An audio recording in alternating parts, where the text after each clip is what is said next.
Paano po ang metabolism mo pag inalis na lahat ng thyroid mo? Dati po nung hindi pa po ako naoperahan sa thyroid is mabilis po talaga yung metabolism ko. Ngayon po, ganun pa rin naman po, wala pong nagbago. Mabilis pa rin naman po.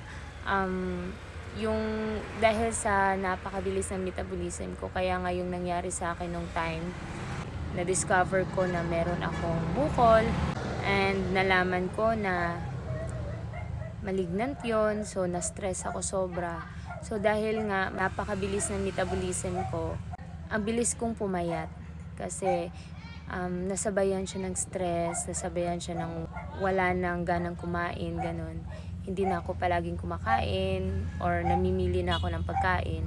Kaya mas mabilis akong pumayat. Kaya from 52 kilos, umabot ako ng 42 kilos in just 2 months or 3 months. Yun, ganun kabilis po talaga. And ngayon, medyo nadagdagan naman na yung timbang ko. Medyo nagka-laman na ako.